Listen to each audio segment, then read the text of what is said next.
السلام علیکم ورحمۃ اللہ وبرکاتہ۔ الحمد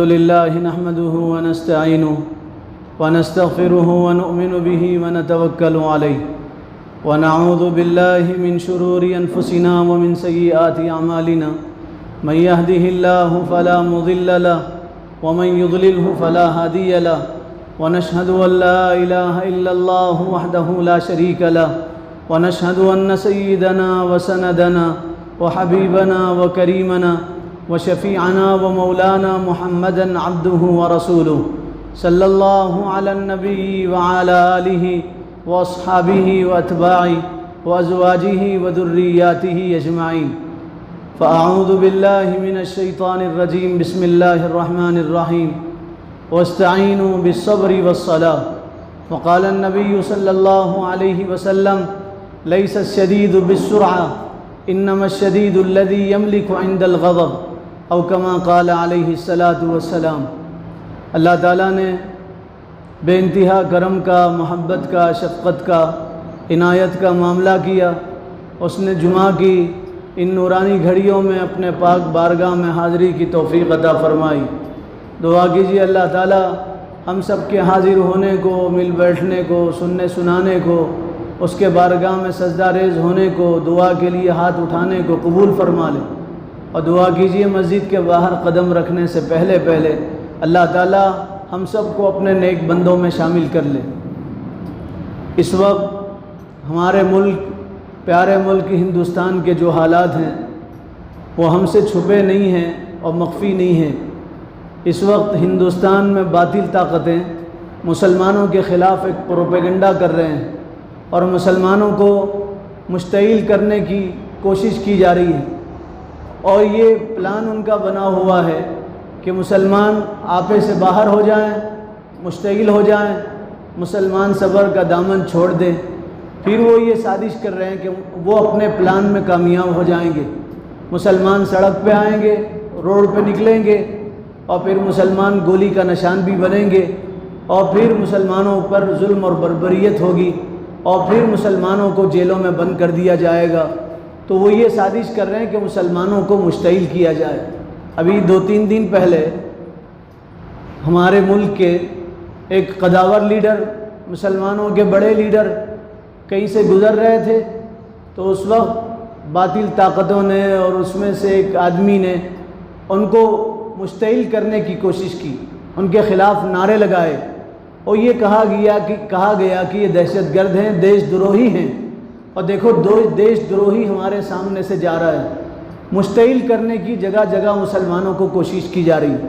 جیسے جیسے انتخابات قریب آتے ہیں، الیکشن قریب آتے ہیں، اور جیسے جیسے ووٹ کا مسئلہ ہوتا ہے تو ووٹ بینک کو محفوظ کرنے کے لیے یہ مسلمانوں کو مشتعل کرنا چاہتے ہیں، پھوٹ ڈالنا چاہتے ہیں، اور یہ کوشش ہوتی ہے کہ مسلمان کوئی کام نہ کرے، صرف جذبات میں رہیں اور جذبات کی رو میں بہہ جائیں، اور مسلمان صرف جذبات میں آ جائیں۔ یہ کوشش کی جاتی ہے ہمیشہ سے، غیر مسلم طاقتوں کی، باطل طاقتوں کی یہی کوشش رہی کہ مسلمان کوئی کام نہ کرے، صرف جذباتی قوم بن کے رہ جائیں، مسلمان بے صبرے بن کے رہ جائیں، مسلمانوں میں برداشت نہ ہو، تحمل نہ ہو، مسلمان سہنا نہ سیکھیں، مسلمان ہر بات پہ روڈ پہ نکلیں اور سڑکوں پہ نکلیں، ان کے پاس ان کا کوئی پلان نہ ہو، ان کے پاس ان کا کوئی منصوبہ نہ ہو، مسلمان مل بیٹھ کے اپنے مسائل کا کوئی حل تلاش نہ کریں۔ یہ ہمیشہ سازش کرتے ہیں اور کوشش کرتے ہیں۔ اور آپ دیکھو جگہ جگہ اللہ تعالیٰ نے مسلمانوں کو، ایمان والوں کو، کلمہ پڑھنے والوں کو، رب کی توحید کا اقرار کرنے والوں کو، رسول اللہ کے رسالت کو تسلیم کرنے والوں کو جگہ جگہ اللہ تعالیٰ نے صبر کی تلقین کیا۔ قرآن میں سورہ فاتحہ سے سورہ ناس تک 114 صورتیں ہیں اور 6666 آیتیں ہیں۔ پورے قرآن میں 70 مرتبہ اللہ تعالیٰ نے صبر کا لفظ استعمال کیا ہے۔ جگہ جگہ اللہ تعالیٰ نے مسلمانوں سے کہا صبر کرو، فرمایا یا ایھا الذین آمنو، اے ایمان والو، استعینوا بالصبر والصلاۃ، صبر سے، نماز سے اللہ کی مدد مانگو۔ پھر اللہ نے فرمایا یا ایھا الذین آمنو، یا ایھا الذین آمنوا اصبروا وصابروا، صبر کرو، لوگوں کو صبر کی تلقین کرو۔ حضرت لقمان علیہ السلام نے اپنے بیٹے سے کہا، بیٹے تم صبر کرو، جب بھی کوئی مصیبت آ جائے تو تم صبر کرو، وَاصْبِرْ عَلَىٰ مَا أَصَابَكَ، تم پہ کوئی مصیبت آئے تو تم صبر کرو، إِنَّ ذَلِكَ مِنْ عَزْمِ الْأُمُورِ، صبر کرنا بڑے ہمت کے کاموں میں سے۔ صبر کرنے والوں کے ساتھ اللہ کی مدد ہوتی ہے، صبر کرنے والے جنت میں ہوں گے، بے حساب جنت میں، بغیر حساب کتاب کے جنت میں داخل کر دیے جائیں گے۔ صبر کرنے والوں کے ساتھ اللہ کی مدد ہوتی ہے، صبر کرنے والے خسارہ نہیں اٹھا سکتے، نقصان نہیں اٹھا سکتے۔ صبر کرنے والوں کو ہزیمت کا، شکست کا سامنا کرنا نہیں پڑتا۔ صبر کرنے والے بڑے ہمت والے لوگ ہوتے ہیں، یہ پلان والے لوگ ہوتے ہیں، یہ بڑے دل والے لوگ ہوتے ہیں جو صبر کرتے ہیں۔ اللہ تعالیٰ نے اور رسول اللہ صلی اللہ علیہ وسلم نے جگہ جگہ بتایا کہ صبر کرو، صبر کا دامن مت چھوڑو۔ ایک حدیث میں ہے، کل حشر کے میدان میں پوری انسانیت اللہ کے بارگاہ میں جمع ہوگی، فرشتہ اعلان کرے گا این الصابرون، صبر کرنے والے کہاں ہیں؟ تو صبر کرنے والی ایک جماعت کھڑی ہوگی اور جنت کی طرف لپکے گی، ان کا حساب کتاب نہیں ہوگا، ان کی زندگی کے بارے میں ان کو پوچھا نہیں جائے گا، وہ سیدھا جنت کی طرف چل پڑیں گے۔ تو فرشتے ان سے کہیں گے کہاں جا رہے ہو؟ تو کہیں گے ارے ہم تو صبر کرنے والے لوگ ہیں، صبر کرنے والی جماعت ہے، ہم جنت میں جا رہے ہیں۔ فرشتے ان سے پوچھیں گے تم نے دنیا میں کن چیزوں پہ صبر کیا؟ تو کہیں گے اللہ کی اطاعت میں ہم نے صبر کیا، جب ہم اللہ کی مانتے تھے تو دوسرے لوگ ہمیں تکلیف دیتے تھے، راستے کے روڑے بنتے تھے، راستے میں کانٹے بچھاتے تھے، گردنوں میں توق ڈال کے گھسیٹا جاتا تھا، تو ہم نے صبر کیا، طاعت پہ صبر کیا، معصیت پہ صبر کیا، شیطان چاہتا تھا ہم گناہ کریں، نفس ابھارتا تھا گناہ کے لیے، لیکن ہم نے صبر کیا، کوئی گناہ نہیں کیا، ہم صابرین کی جماعت ہیں۔ تو فرشتے کہیں گے تم حق پہ ہو، تم جنت میں چلے جاؤ، تو اس جماعت کو بغیر حساب کتاب کے جنت میں داخل کر دیا جائے گا۔ اللہ فرما رہے انما یوفی الصابرون اجرہم بغیر حساب، صبر کرنے والوں کو ان کا اجر بغیر حساب کے دیا جائے گا، ان کا کوئی حساب نہیں ہوگا، ان سے کسی بارے میں باس پرس نہیں ہوگی، سوال نہیں ہوگا، ان کی زندگی کے بارے میں ان کو پوچھا نہیں جائے گا۔ قدم قدم پہ یہ بتایا گیا کہ تم بے برداشت مت ہو، سہنا سیکھو، برداشت کرنا سیکھو۔ پروپیگنڈے کا بہترین جواب صبر ہے، خاموشی بہترین جواب ہے۔ پروپیگنڈے کا جواب صبر کے علاوہ اور کوئی نہیں ہو سکتا۔ آپ کو جتنا آپ کے جذبات سے کھیلا جائے، بھڑکایا جائے، کبھی حضرت عائشہ کی شان میں گستاخی کر کے، کبھی نعوذ باللہ رسول اللہ کی شان میں گستاخی کر کے، کبھی آپ کے اکابرین کی شان میں گستاخی کر کے، کبھی آپ کو دیش دروہی کہا جائے، وہی تو دیش دروہی ہیں جو آپ کو دیش دروہی کہہ رہے۔ یہ تو ایسے ہو گیا جنہوں نے حضرت حسین کو قتل کیا تھا، انہوں نے ماتم شروع کیا، لوگوں کو پتہ نہ چلے کہ یہ قاتلان حسین ہیں، انہوں نے حضرت حسین کو قتل کیا، تو اپنا جرم چھپانے کے لیے مگر مچ کے آنسو بہانے لگے۔ آج بھی یہ باطل پرست لوگ، یہ ہندوستان کی آزادی میں ان کا کوئی حصہ نہیں، انہوں نے نہ کبھی اپنی انگلی کٹائی، نہ ناخن کٹایا، نہ بال کٹایا۔ ہندوستان کی آزادی میں کٹایا تو مسلمانوں نے کٹایا، ان کے سر کے مینار بنائے گئے، ہر درخت پہ ان کی لاش لٹکائی گئی، اور یہ اپنا جرم چھپانے کے لیے مسلمانوں کو کہتے ہیں یہ دیش دروہی ہیں۔ اگر آپ پہ دیش دروہی کا الزام لگا دیا جائے، دہشت گردی کا الزام، مجرمانہ الزام لگایا جائے، تو آپ بے برداشت نہ ہوں، خاموش رہیں، سہنا سیکھیں، اللہ تعالیٰ آپ کو بہتر بدلہ عطا کرے گا۔ تاریخ میں، حضور کی تاریخ میں، رسول اللہ کی سیرت میں ہمارے لیے بہترین سبق ہے۔ لقد کان لکم فی رسول اللہ اسوۃ حسنہ، اللہ فرما رہے ہیں نمونہ بناؤ سرکار کو، نمونہ بناؤ کائنات کے سردار کو، نمونہ بناؤ خاتم النبیین کو، نمونہ بناؤ شفیع المذنبین کو، نمونہ بناؤ رحمت للعالمین کو۔ آپ کے زندگی ہمارے لیے نمونہ ہے، لمحہ لمحہ نمونہ ہے، لمحہ لمحہ نمونہ ہے، سیکنڈ سیکنڈ نمونہ ہے، آپ کا بیٹھنا نمونہ ہے، آپ کا چلنا نمونہ ہے، آپ کا سونا نمونہ ہے، آپ کا جاگنا نمونہ ہے، آپ کا کھانا نمونہ ہے، آپ کا روزہ رہنا نمونہ ہے، آپ کا ہنسنا نمونہ ہے، آپ کا غصہ ہونا نمونہ ہے، آپ کے بچپن کی زندگی نمونہ ہے، آپ کے جوانی کی زندگی نمونہ ہے، آپ کی جوانی کے بعد کی زندگی نمونہ ہے، نبوت سے پہلے کی زندگی نمونہ ہے، نبوت کے بعد کی زندگی نمونہ ہے، مکے کی زندگی نمونہ ہے، مدینے کی زندگی نمونہ ہے۔ حضور کی زندگی میں ہمارے لیے اسباق ہی اسباق، میسیج ہے، سبق ہے۔ اگر ہم رسول اللہ کے نقش قدم پہ چلیں گے تو کامیابی ہمارا قدم چومے گی، کامیابی ہمارے قدموں کے بوسے لے گی، کامیابی ہمارا قدم چومے گی۔ رسول اللہ مکہ سے ہجرت کر کے مدینہ منورہ پہنچے۔ مدینے سے آپ عمرہ کرنا چاہتے تھے، عمرہ اللہ کے گھر کا طواف کرنا چاہتے تھے، صحیح کرنا چاہتے تھے۔ یاد رکھیں پوری دنیا میں طواف کی عبادت اور صحیح کی عبادت خانہ کعبہ کے علاوہ اور کہیں نہیں ہوتی۔ نماز آپ کہیں پڑھ سکتے ہیں، روزہ کہیں بھی رہ سکتے ہیں، زکوٰۃ کہیں بھی دے سکتے ہیں، لیکن طواف، عمرہ اور صحیح آپ کو حدود حرم میں کرنا ہوگا۔ زکوٰۃ آپ حرم میں ہی آپ حج حرم میں ہی کر سکتے، حرم کے علاوہ دوسری جگہ آپ نہیں کر سکتے۔ تو رسول اللہ عمرے کے ارادے سے نکلے، 1400 لوگوں کو ساتھ لے کے نکلے، 1400 لوگوں کی جماعت آپ کے ساتھ تھی۔ سنو میرے بھائیوں، یہ واقعات عمل کے لیے ہیں، یہ ہمارے لیے نمونہ ہیں، مشعل راہ ہیں ہمارے لیے۔ یہ واقعات ہمیں منزل تک پہنچائیں گے، اللہ کی محبت تک پہنچائیں گے اگر ہم اس پہ عمل کریں گے۔ ہندوستان کے حالات ہمارے بدلیں گے اگر ہم اس پہ عمل کریں گے۔ 1400 لوگوں کی جماعت کے ساتھ آپ چلے، عمرے کے ارادے سے چلے۔ جنگ کا ارادہ نہیں تھا، لڑنا نہیں چاہتے تھے، جہاد کرنا نہیں چاہتے تھے۔ آپ کا ارادہ یہ تھا آپ خانہ کعبہ کا طواف کریں، حجر اسود کو بوسہ لیں، صحیح کریں، خانہ کعبہ میں عبادت کریں۔ 1400 لوگوں کو لے کے آپ نکلے، حدیبیہ نامی مقام پہ پہنچے۔ حدیبیہ، کفار آئے، مکہ کے لوگ، باطل طاقتیں۔ رسول اللہ کو انہوں نے روکا اور یوں کہا ہم آپ کو عمرہ کرنے نہیں دیں گے۔ صحابہ بھڑک گئے، جذبات میں آ گئے، مشتعل ہو گئے۔ حضور نے فرمایا صبر کرو، جذبات میں مت آؤ۔ صحابہ سے کہا صبر کا دامن تھامے رکھو۔ صحابہ نے کہا اللہ کے حبیب یہ کیسا ظلم ہے، جتنا مکہ ان کا ہے اتنا مکہ ہمارا ہے، جتنا خانہ کعبہ ان کا ہے اتنا خانہ کعبہ ہمارا ہے۔ یہ خانہ کعبہ میں داخل ہونے سے روک رہے ہیں اور یوں کہہ رہے تم عمرہ نہیں کرو گے۔ تو حضور نے فرمایا صبر کرو۔ ان سے پوچھا تم کیا چاہتے ہو؟ کہا ہم یہ چاہتے ہیں آپ اس سال عمرہ نہیں کریں گے، آپ آئے عمرے کے ارادے سے، یہاں سے واپس چلے جاؤ، ہم آپ کو عمرہ کرنے نہیں دیں گے۔ حضور نے فرمایا ٹھیک ہے، صلح نامہ لکھو۔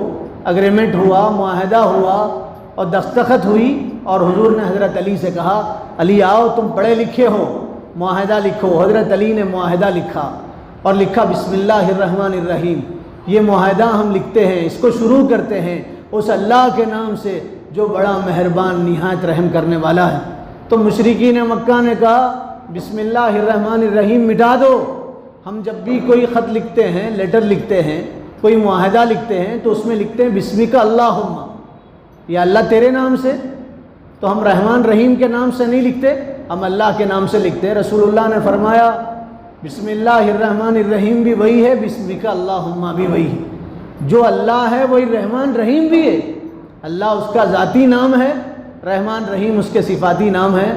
تم ذاتی نام سے پکارتے ہو، ہم صفاتی نام سے پکار رہے ہیں۔ تو کہا نہیں، یہ بسم اللہ الرحمن الرحیم مٹا دو اور بسمک اللہم لکھو۔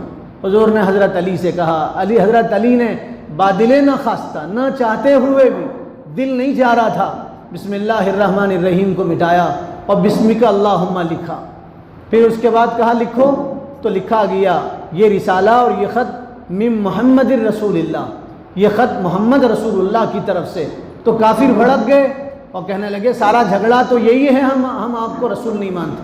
اگر ہم آپ کو رسول مانتے تو جھگڑا نہیں ہوتا تھا، ہم یہاں آپ کو نہیں روکتے تھے اور یہاں سے واپس نہیں کرتے تھے اور یہ صلح نہیں ہوتی تھی اور صلح نامہ لکھا نہیں جاتا تھا۔ آپ یہ مٹا دو اور یہ لکھو محمد ابن عبداللہ۔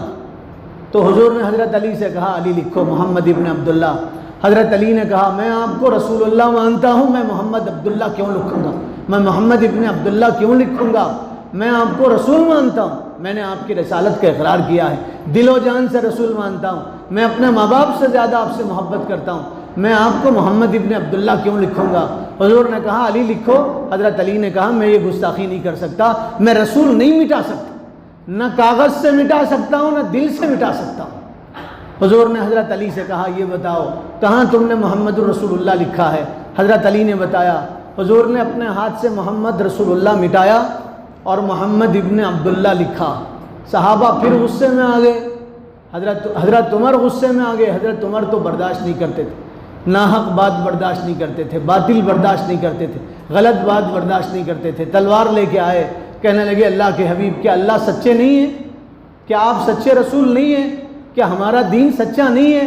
حضور نے فرمایا اللہ بھی برحق ہیں، رسول اللہ بھی برحق ہیں، دین بھی برحق ہے، عمر صبر کرو، اللہ کا یہی حکم ہے۔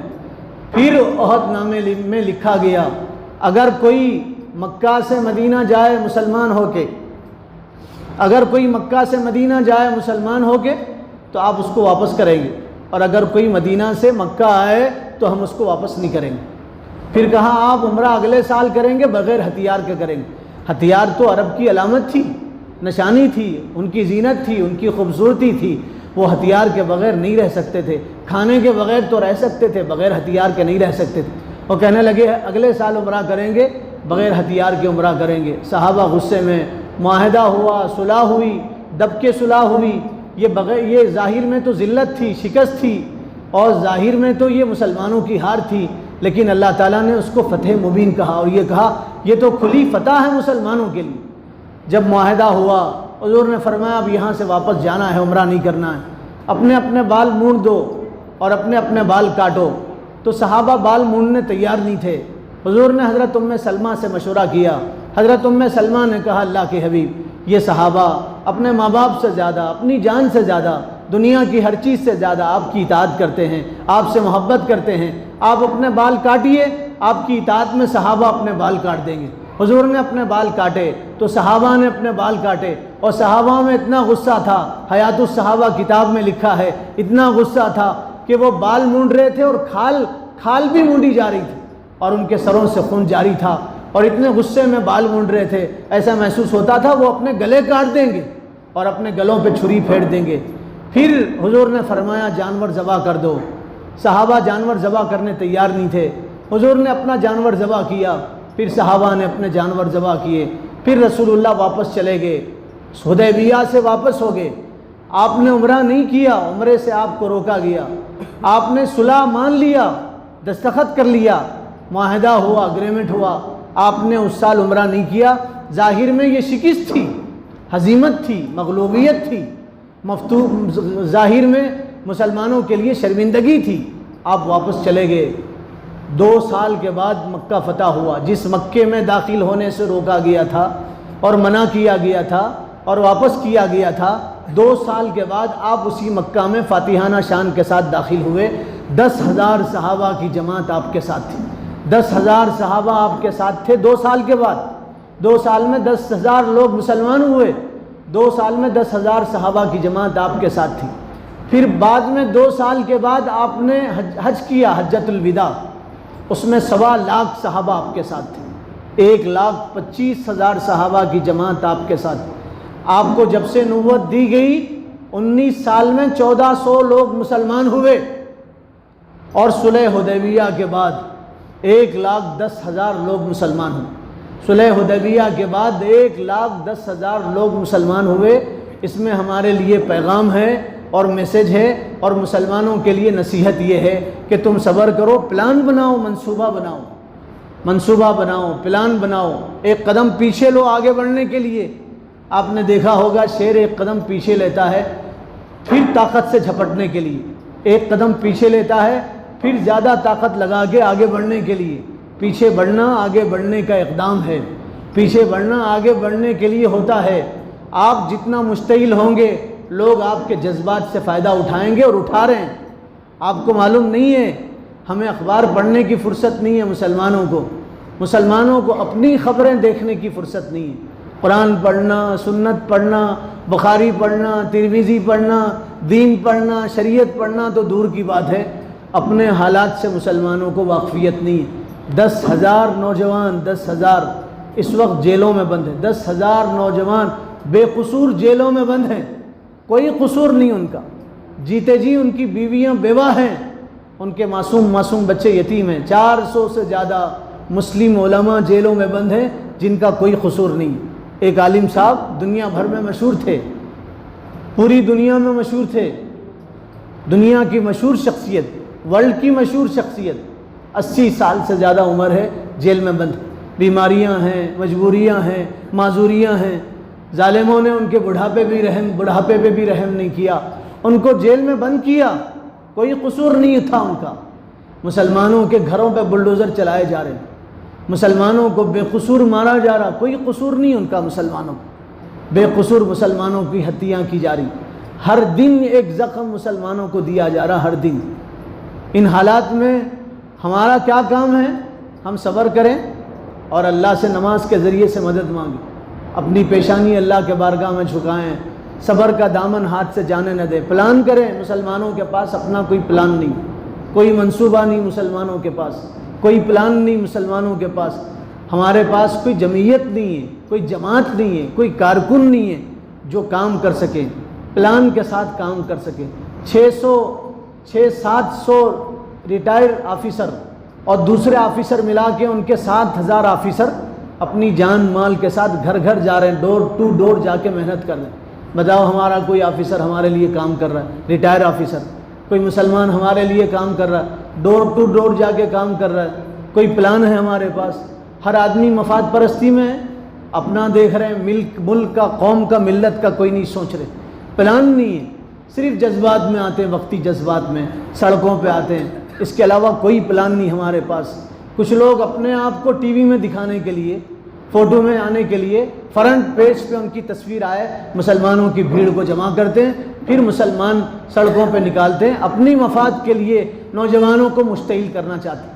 کیا اس کے بعد کیا نقصان ہوتا ہے اس کا اندازہ نہیں ہے۔ اس کے بعد بلڈوزر چل جاتے ہیں، ہزاروں مسلمانوں کو گرفتار کیا جاتا ہے، جیلوں میں بند کیا جاتا ہے۔ مسلمانوں کو تعلیم یہ دی گئی تم صبر کرو، پروپیگنڈے کا بہترین جواب صبر ہے، صبر، بے برداشت ہونا، سہ جانا، تحمل کر لینا۔ حضرت ام سلمہ رضی اللہ تعالیٰ عنہ فرماتی، سیدہ ام سلمہ، میں ایک مرتبہ حضور کی مجلس میں تھی اور میں نے رسول اللہ کی مبارک زبان سے یہ بات سنی، میں نے حضور کی مبارک زبان سے یہ جملہ سنا۔ حضور نے فرمایا کسی مسلمان کو کوئی مصیبت آتی ہے، پریشانی آتی ہے اور وہ صبر کر لیتا ہے اور یہ کہتا ہے انا للہ و انا الیہ راجعون، یا اللہ میں بھی تیرا، میرے پاس جو کچھ ہے وہ سب تیرا، ہم سب تیرے پاس لوٹنے والے، آیا بھی تیرے پاس سے تھا، گیا بھی تیرے پاس ہی، ہمارے پاس جو کچھ ہے وہ تیرا ہی ہے، ہمارا اپنا کچھ نہیں ہے۔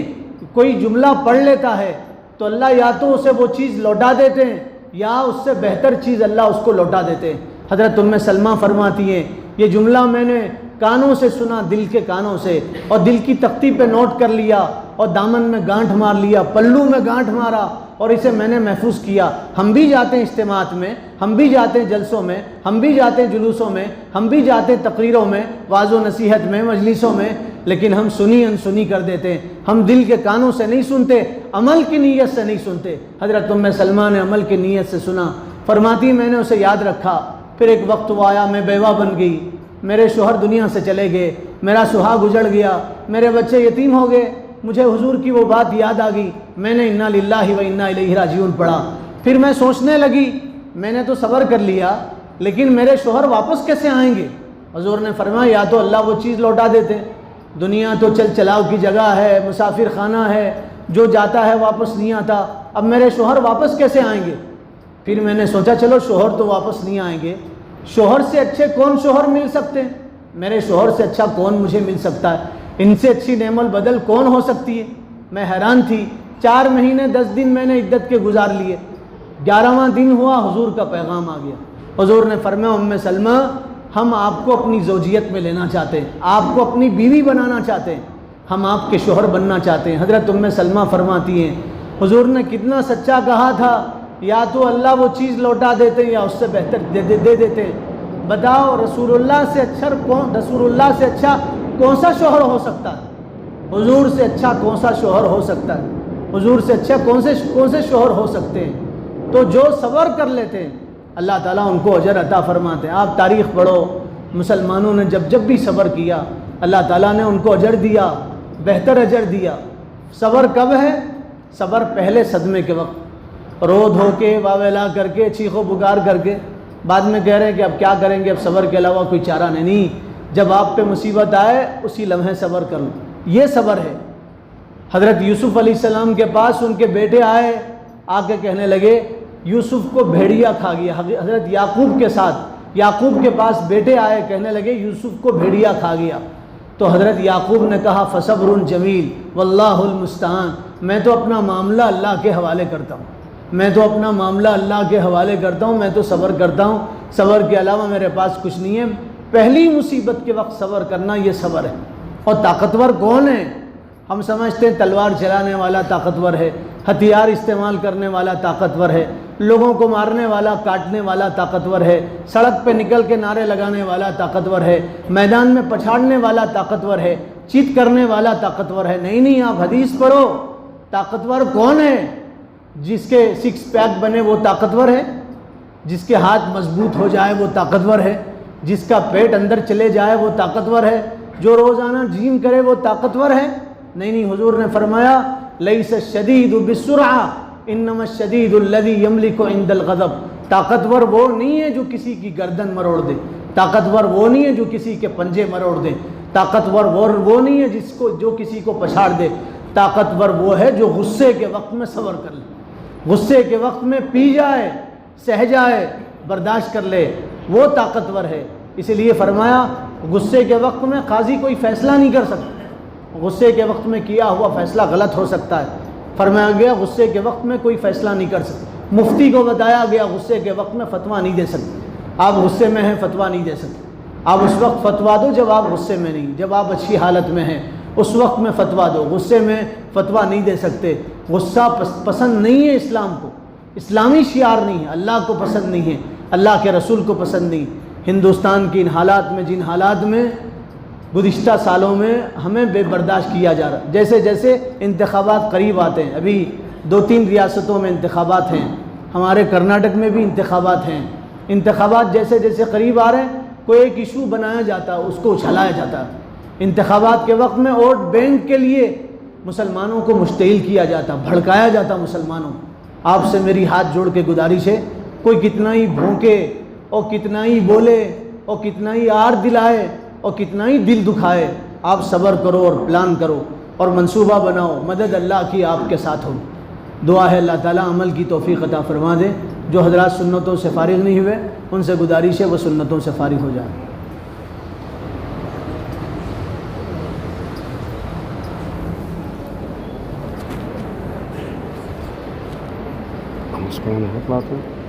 پڑھائی میں مسلمان مجھے پھوڑا ہو گیا، پیپ کھول نکل رہا ہے۔